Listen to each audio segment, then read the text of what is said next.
Today, we're taking a magnifying glass to some really eye-opening realities about international relationships and family law in Southeast Asia. Okay, let's dive into this. A lot of foreign guys move abroad thinking, hey, I've finally cracked the code. They honestly believe they can dodge the dreaded marriage trap of the West by moving to Vietnam, finding a partner, having a kid, but just skipping the actual marriage certificate. Seems like a clever hack, right? Well, actually, scratch that. It is a huge, dangerous illusion. Because dodging that piece of paper doesn't magically protect your freedom. Instead, it literally turns you into a legal ghost in your own child's life. This quote right here hits the nail on the head. You're not her husband, you're the ATM. Wow, it sounds brutal, I know, but it perfectly sums up just how legally vulnerable this whole setup is. Having a baby in Vietnam without tying the knot, that doesn't mean you've outsmarted the system. What it actually means, from a legal standpoint, is that you're risking becoming nothing more than a temporary funding source for a family unit you have absolutely zero legal right to control. You're basically bankrolling a life while your tourist visa slowly ticks down and there is no guaranteed seat for you in that family's future. So let's get right into Section 1, the unmarried expat illusion.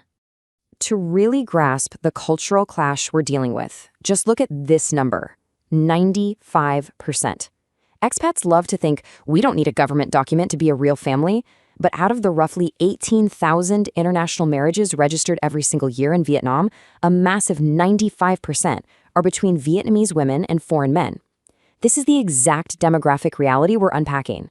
We're talking about huge power dynamics, visas, passports, language barriers, family pressures.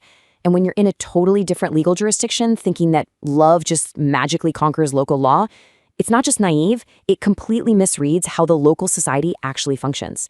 This isn't some rare niche issue. It's the absolute dominant reality for international couples over there.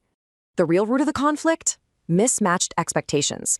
The data paints a picture where foreign men often arrive gripping their wallets tight, terrified of local gold diggers. Meanwhile, local women might look at foreign men as gold pots, a vital ticket to financial security.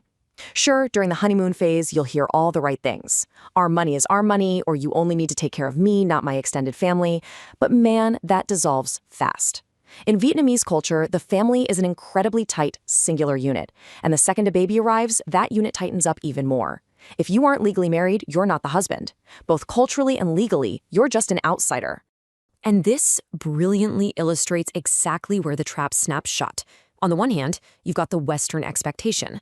Expats just assume that familiar concepts like common law marriage or default shared custody will seamlessly follow them overseas. But on the flip side, you have the uncompromising reality of Vietnamese law. Their legal system is strictly built to protect the Vietnamese mother and the Vietnamese child. It is absolutely not designed to protect an unmarried foreign father. Bottom line, if a baby is born to an unmarried couple, the mother is the default legal guardian, full stop. The unmarried father, he starts at square one with basically zero rights. Which brings us directly to Section 2, the paternity paperwork nightmare. If you thought dodging marriage kept your life totally simple and paperwork-free, well, welcome to a bureaucratic uphill battle with enough hoops to make an Olympic gymnast dizzy. Step 1. Even if the mother is sitting right there, happily agreeing the child is yours, the state can still mandate an official DNA test to prove it. Step 2.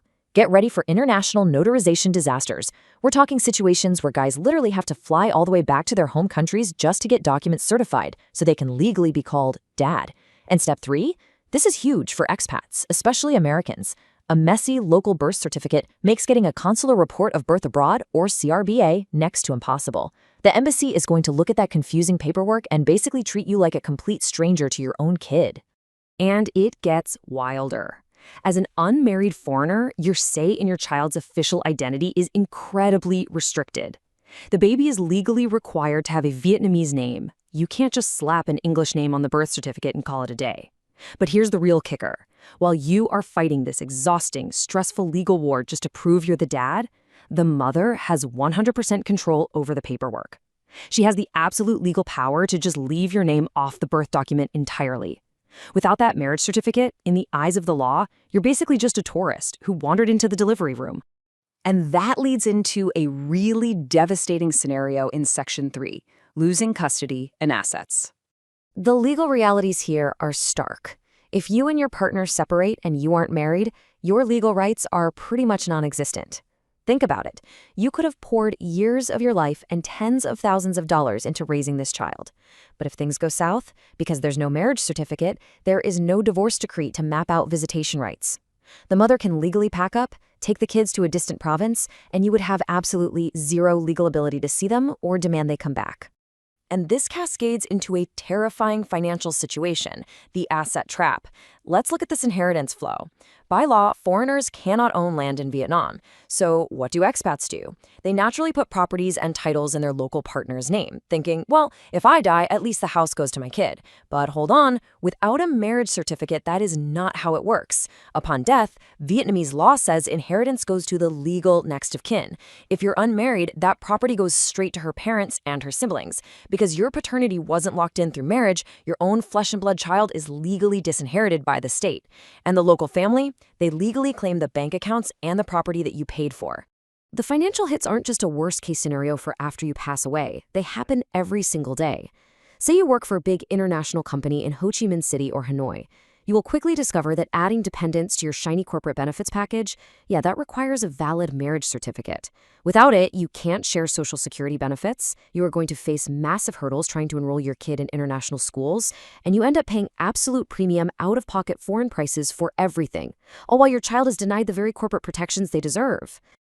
So, seeing all of this unfold, you might be asking yourself a crucial question. Is the answer to just never have kids in Vietnam? Is it really that bleak? Well, not necessarily, but it does require us to completely pivot our thinking. We have to move past the panic of the problem and look at a surprisingly counterintuitive legal solution.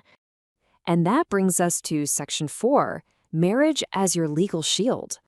The whole idea that you can outsmart a foreign government by avoiding a paper trail, it is a total illusion. The crazy part is that exact piece of paper you might be running from is actually your ultimate protection. Registering the marriage acts as a vital legal shield in 3 massive ways. First, it grants you a marriage temporary residence card, or TRC, that lets you live in the country long-term without sweating over constant visa runs.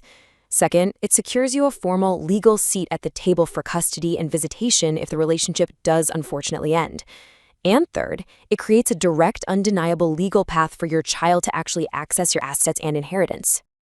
Now, let's be clear. Getting married doesn't guarantee a happily ever after. Impartially speaking, the statistics show that 70% of divorces are initiated by women. So the point here isn't that a marriage certificate magically prevents a relationship from failing. Not at all. The point is that marriage provides a structured, protective, legal framework for both you and your child if the relationship does fail. It pulls you out of the wild west of uncertainty and puts you into a proper court of law where you actually have standing. So the crucial point is this. If you are truly committed to having a child and building a life in Vietnam, you have to do it the right way. Protect yourself logically. Get a prenuptial agreement to protect the assets you built up before you met. Register the marriage properly with the state. Use the legal tools that are literally designed to protect families, rather than trying to outsmart a system that is fundamentally rigged against unmarried foreigners. I really want to leave you with this powerful quote from the source material because it perfectly summarizes the entire reality. If you treat your relationships like a hobby, the legal system will treat you like a tourist. Avoiding paperwork absolutely does not preserve your freedom. It just leaves you completely exposed to devastating courtroom drama, where you, the unmarried foreigner, have absolutely no voice. Which leaves us with one final, provocative question to chew on after everything we've looked at today. Is the fear of the marriage trap really still a bigger risk than falling into the kid trap without a shred of legal rights? It's a lot to think about. I highly encourage you to explore this topic further and let me know your thoughts on how international law handles these incredibly complex family dynamics. Thanks so much for joining me for this explainer, and I'll catch you next time as we continue to break down the facts.